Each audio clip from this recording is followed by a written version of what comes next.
नमस्कार दोस्तों, मैं कन्हैया लाल स्वागत करता हूं आपका इस YouTube चैनल में।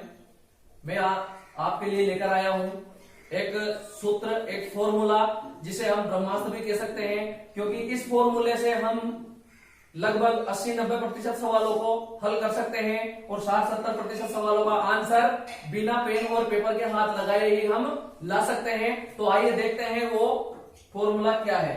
दोस्तों, वो फॉर्मूला है x/y इंटू जेड। ये अपना फॉर्मूला रहेगा। इस फॉर्मूले पे अगर अपन चलेंगे तो ज्यादातर सवालों को अपन बिना पेन पेपर के कर सकते हैं। तो आइए देखते हैं इस फॉर्मूले से अपन किस प्रकार सवालों को हल करेंगे। तो दोस्तों, यहां पर x का मान प्रश्न में दिया हुआ रहेगा। x का मान प्रश्न में दिया रहेगा। जो y है उसका मान अपन को खोजना है। y का मान भी प्रश्न में खोजना है। और जो z है, इस z का अपन को पूछा जाएगा। z की जगह क्या रखेंगे जो अपन से पूछा जाता है। इसी के साथ साथ अपन को एक और नियम फॉलो करना है, जैसे कि अगर x की जगह योग आ जाता है, x की जगह योग आ जाता है तो अपन को योग के नीचे योग लिखना है और गुणा जो पूछा जाए। अगर x की जगह अंतर आता है तो अपन अंतर के नीचे अंतर लिखेंगे, गुणा में जो पूछा जाए। अगर यहां पर लाभ आता है तो लाभ के नीचे लाभ लिखेंगे और गुणा में जो पूछा जाए। इस प्रकार से हम इस फॉर्मूले के माध्यम से ज्यादातर सवालों को आसानी से हल कर पाएंगे। तो आइए देखते हैं कैसे। इसी सवाल को देखते हैं जो यहाँ पर लिखा हुआ है। चलिए, अपने पास सवाल है, किसी वस्तु को 450 रुपए में बेचने पर 20% की हानि होती है, तो उसी वस्तु को 20% लाभ पर बेचा जाए तो क्या विक्रय मूल्य होगा। तो सबसे पहले देखते हैं फॉर्मूला x/y इंटू जेड।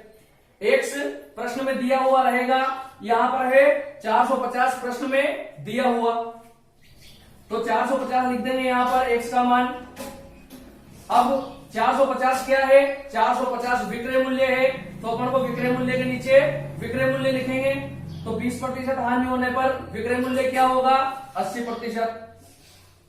गुणा जो पूछा गया है, अपन से क्या पूछा गया कि 20% लाभ पर बेचा जाए तो विक्रय मूल्य क्या होगा, तो वो ज्ञात करने के लिए अपन लिख देंगे गुणा में 120।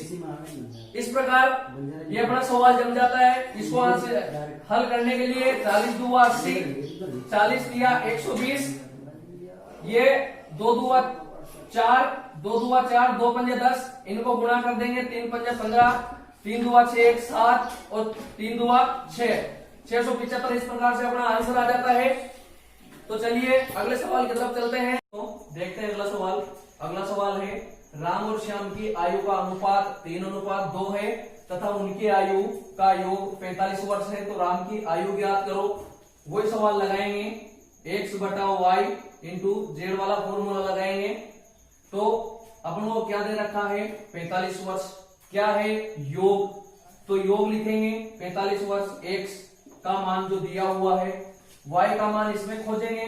चूंकि योग के नीचे अपन योग लिखेंगे, अंतर के नीचे अंतर लिखेंगे, गुणा के नीचे गुणा लिखते हैं, तो योग के नीचे योग लिखने के लिए y का मान अपन को खोजना पड़ेगा।